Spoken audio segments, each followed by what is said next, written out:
तो सेशन को स्टार्ट करते हैं।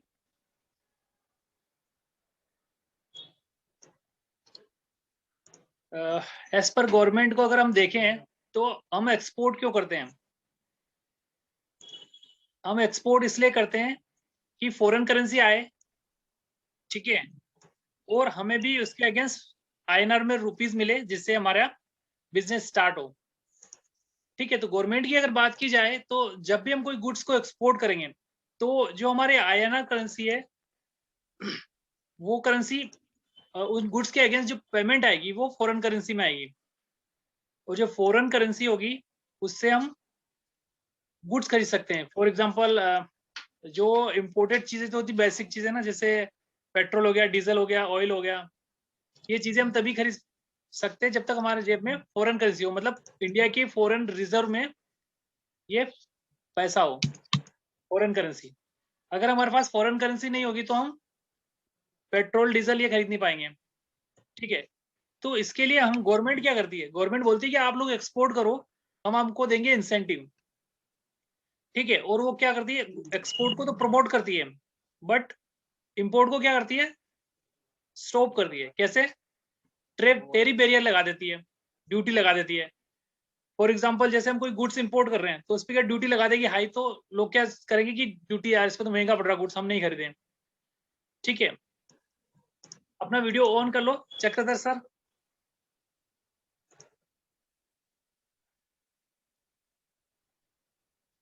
ठीक है, तो यहाँ पे समझने की बात यह है कि जो हमारे इंडिया की फॉरेन रिजर्व है उनको स्ट्रॉन्ग करने के लिए गवर्नमेंट एक्सपोर्ट को प्रमोट करती है और इंपोर्ट को रोकती है, और रोकने का तरीका है ड्यूटी अप्लाई कर देती है। ठीक है, जैसा कि फॉर एग्जांपल हमारे पास हमारे इंडिया में कोई गुड्स ऑलरेडी अवेलेबल है, ठीक है, और जैसे हम हमारे यहाँ पे प्लास्टिक के टॉयज बन रहे हैं इंडिया में, ठीक है, और चाइना उन प्लास्टिक के टॉय को एक्सपोर्ट कर रहा है वहां से हमें, लेकिन लो रेट पे। जैसे फॉर एग्जांपल हमारे जो इंडिया के प्रोडक्ट हैं, जो टॉयज है वो 200 रुपए में मिल रहा है, लेकिन चाइना क्या कर रहा है, हमारे इंडियन की डोमेस्टिक मार्केट को खराब करने के लिए क्या कर रहा है, वो टॉय वहां से सिर्फ 100 रुपए में भेज रहा है। ठीक है, तो इस केस में क्या होगा, हमारी जो डोमेस्टिक मार्केट वो खराब होने लगेगी। तो जब डोमेस्टिक मार्केट हमारी खराब होने लगेगी तो क्या होगा, हमारे जो डोमेस्टिक लोग हैं उनका बिजनेस खराब होगा। ठीक है, उनकी जॉब जाने लगेगी। तो यहाँ पे क्या इंपॉर्टेंट चीज है कि गवर्नमेंट क्या करती है, as per WTO rules government उस पर अप्लाई कर सकती है टेरिफ बैरियर्स, जस्ट लाइक एक आपकी ड्यूटी होती है। ठीक है, उसको एंटी डंपिंग ड्यूटी बोलते हैं। तो वो क्या गवर्नमेंट क्या करेगी, उस पर उतने ही रुपए की ड्यूटी लगा देगी ताकि वो इंडिया के जो प्राइस है उस वैल्यू के इक्विवेलेंट हो जाए। जैसे इंडिया का प्रोडक्ट 100 रुपए का है और चाइना का प्रोडक्ट 50 रुपए का, तो गवर्नमेंट क्या करेगी, 50 रुपए की इस पर ड्यूटी लगा देगी, anti dumping duty, so that हो जाएगा। सेम टू सेम अगर हम बात करें काउंटर वेलिंग ड्यूटी की, तो उसमें क्या होता है, कोई कंट्री किसी गुड्स का हमारे यहाँ एक्सपोर्ट कर रही है, बट काउंटर वेलिंग में क्या होता क्या है कि किसी स्पेसिफिक गुड्स की वैल्यू लो होती है। किस कारण? क्योंकि वहां पे कंपेरेटिव एडवांटेज अवेलेबल है। फॉर एग्जांपल, आगे कर देता हूँ, रहने दे तू। हाँ जी, कुछ कह रहे सर?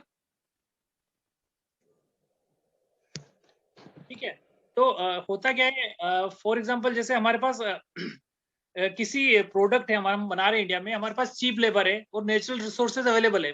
फॉर एग्जांपल हम कॉटन प्रोड्यूस कर रहे हैं, हमारे पास कॉटन के लिए सफिशियंट लेबर है और हमारी जो खेत है वो अच्छे हैं, तो हम क्या करें, कॉटन को इजीली प्रोडक्शन कर सकते हैं इसका, तो क्या हमारे यहाँ चीप काफी सस्ता पड़ता है ये। ठीक है, तो इस केस में क्या होगा, यहाँ पे कंपेरेटिव एडवांटेज माना जाएगा। अब इस केस में जैसे हमने अभी देखा था कि चाइना क्या कर रहा है कि किसी गुड्स की वैल्यू कम करके हमें दे रहा है, तो क्या प्रॉब्लम आ रही है, हमारे डोमेस्टिक मार्केट खराब हो रही है, हमारे डोमेस्टिक के जो प्रोडक्ट वो बिक नहीं रहे। अगर हम काउंटर वेलिंग ड्यूटी की बात करें तो क्या होगा, किसी कंट्री के पास एडवांटेज है और वो उस चीज को सस्ता बना पा रहा है, वो डंप नहीं कर रहा है। डंप डंप किस केस में होगा, किसी चीज की ऑलरेडी किसी चीज की ऑलरेडी वैल्यू जो है उससे भी कम करके किसी कंट्री में बेचना, उससे क्या होगा कि जो डोमेस्टिक मार्केट वो खराब होगी, इसके अगेंस्ट उसको फॉरेन करेंसी मिलेगी। तो ये कंट्री जैसे चाइना है ना, इससे कर सकता है, बट जो अदर कंट्री की बात करें तो वहां पे क्या होता है, काउंटर विलिंग जो ड्यूटी होती है वो अप्लाई होती है कि जैसे वो प्रोडक्ट वहां पे बन रहा है, तो जो प्रोडक्ट बन रहा है वहां पे चीप लेबर अवेलेबल है और वहां पे नेचुरल रिसोर्सेज अवेलेबल है। उसके कारण क्या हो रहा है कि उस चीज को वो काफी कम पैसे में बना पा रहा है। ठीक है, अब वो कम पैसे में वहां से गुड्स बना रहा है और वहां से एक्सपोर्ट कर रहा है इंडिया को। ठीक है, तो यहाँ पे क्या होगा, अगर वो गुड्स की वैल्यू हमारे गुड्स की वैल्यू से भी कम है तो उस पर लगेगी काउंटर वेलिंग ड्यूटी। ठीक है, तो ये इस हुआ क्या इसमें कि जो ड्यूटी थी आपकी एक्चुअल ड्यूटी वो काउंटर वेलिंग ड्यूटी कन्वर्ट हो गई और उसको एज गवर्नमेंट ने एज ए टेरिफ बैरियर लगा दिया जिससे कि इंपोर्ट को रोका जाए। ठीक है, अगर आगे की बात करें तो ये बैलेंस ऑफ पेमेंट को गवर्नमेंट इसी प्रकार से मेंटेन करती है, फॉरेन रिजर्व को मेंटेन करती है सो दैट हम जो बेसिक नीड्स है हमारी पेट्रोलियम और ये चीज हम खरीद पाए। ठीक है, अब आगे थोड़ा सा बढ़ लेते हैं हम।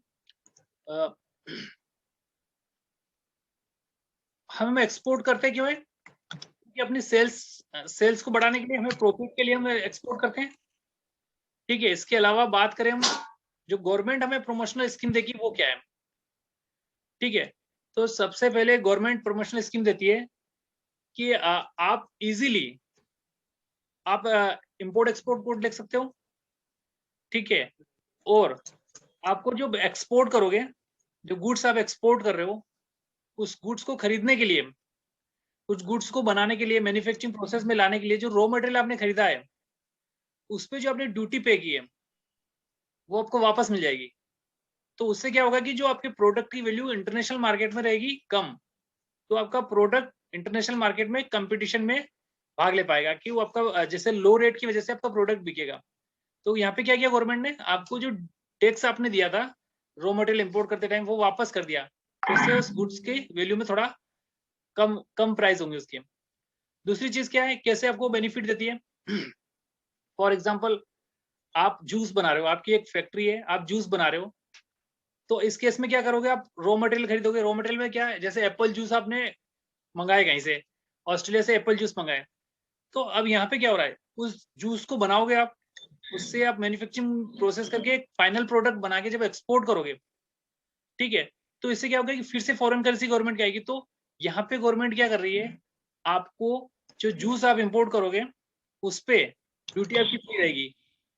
तो यहाँ पे क्या, कौन सी मेथड, कौन सा लाइसेंस लेना पड़ेगा हमें, एडवांस लाइसेंस। एडवांस लाइसेंस में जो आप रॉ मटेरियल यूज करते हो उस पर ड्यूटी फ्री हो जाती है। अगर हम बात करें ईपीसीजी की, ठीक है, तो इसमें गवर्नमेंट क्या बेनिफिट देती है एक्सपोर्ट करने में, जैसे फॉर एग्जांपल आप बाहर से कोई ऐसी मशीन इंपोर्ट करो इंडिया में, उस मशीन से मैन्युफैक्चरिंग करके जो गुड्स बनेंगे उनको एक्सपोर्ट करो। ठीक है, तो क्या होगा, जो मशीन आप इंपोर्ट कर रहे हो उस पर ड्यूटी बिल्कुल फ्री रहेगी। ठीक है, तो ये क्या प्रोसीजर हो गया कि गवर्नमेंट आपको बढ़ावा देने के लिए उस पर ड्यूटी बिल्कुल फ्री कर रही है सो देट आपका जो गुड्स है इस पर कोई ड्यूटी ना लगे और वो गुड्स की वैल्यू कम हो जाए। ठीक है, जब गुड्स की वैल्यू कम होगी तो आप जब उस गुड्स को एक्सपोर्ट करोगे इंटरनेशनल मार्केट में तो वहां पे भी उसकी वैल्यू कम होगी और इंटरनेशनल मार्केट में जब आपके प्रोडक्ट की प्राइस कम होगी तो वो बिकेगा। इसके बाद अगर बात करें हम ड्यूटी फ्री इंपोर्ट लाइसेंस, जैसे कि आपके पास कोई सर्विसेज है, आप किसी सर्विसेज के थ्रू फॉरेन करेंसी कमा रहे हो। ठीक है, जैसे आपके होटल है उसमें विदेशी आ रहे हैं, विदेश लोग आ रहे हैं और आपको जो ओवरसीज की जो करेंसी वो दे रहे हैं तो उससे भी करेंसी आ रही है, तो इस पे भी आपको ड्यूटी फ्री इंपोर्ट लाइसेंस मिलेगा जो कि आप किसी को सेल भी कर सकते हो। ठीक है, इसके अलावा जो गवर्नमेंट रजिस्ट्रेशन है, फॉर एग्जांपल हम नए नए एक्सपोर्टर हैं और हमें क्या करना है, एक्सपोर्ट स्टार्ट करना है, तो सबसे पहले हमारा जो स्टेप होगा कि हम आईसी कोड लें, इंपोर्ट एक्सपोर्ट कोड लें डीजीएफटी से, सो दैट हम उस पर रजिस्टर करने के बाद हम इंपोर्ट एक्सपोर्ट स्टार्ट कर सकते हैं। ठीक है, दूसरा पॉइंट होगा आपको जीएसटी रजिस्ट्रेशन लेना होगा, क्योंकि जो आपकी एक्सपोर्ट की सेल होगी उस पर आपको जीएसटी में दिखाना पड़ेगा सेंट्रल एक्साइज के थ्रू, अगर मैन्युफैक्चरिंग प्रोसेस है तो। ठीक है, इसके अलावा पैन कार्ड आपका हो गया, पैन कार्ड में आपकी जो इनकम हो रही वो मॉनिटर की जाएगी, तो वो ऑलरेडी बना होता है तो उसको अलग से बनाने की जरूरत नहीं है। आपको इम्पोर्ट एक्सपोर्ट कोड और जीएसटी रजिस्ट्रेशन लेना है, इसके अलावा पोर्ट रजिस्ट्रेशन करना है, जिस पोर्ट से आपके गुड्स एक्सपोर्ट होंगे वहां पे रजिस्टर करना है।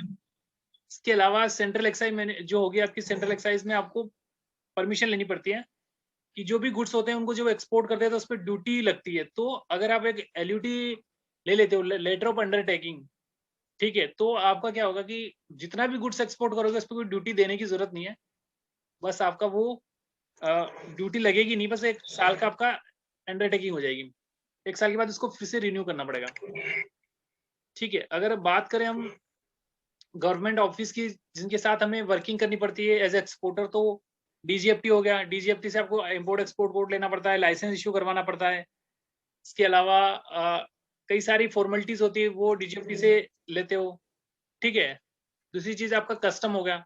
जब आपके गुड्स एक्सपोर्ट होंगे तो इंडियन कस्टम से आपको निकलेंगे तो वहाँ पे आपको रजिस्टर करना होगा, वहाँ पे आपको डॉक्यूमेंट देने पड़ेंगे, वहाँ पे आपके गुड्स की एग्जामिनेशन होगी। तो ये भी एक गवर्नमेंट कंप्लायंस हमें फुलफिल करने हैं। ठीक है, इसके अलावा चेंबर ऑफ कॉमर्स हो गया, आपको सर्टिफिकेट ऑफ ओरिजिन बनवाना पड़ेगा, क्योंकि आप इंटरनेशनल मार्केट में आप गुड्स एक्सपोर्ट करें तो गवर्नमेंट द्वारा वो सर्टिफाइड होने चाहिए कि मेड इन इंडिया है। इसके अलावा एक्सपोर्ट इंस्पेक्शन एजेंसी से आप अपने डॉक्यूमेंट प्रिपेयर करोगे। ठीक है, तो इस प्रकार से हम ये बेनिफिट ले सकते हैं, गवर्नमेंट ऑफिस में जाके इनका फायदा ले सकते हैं। ठीक है।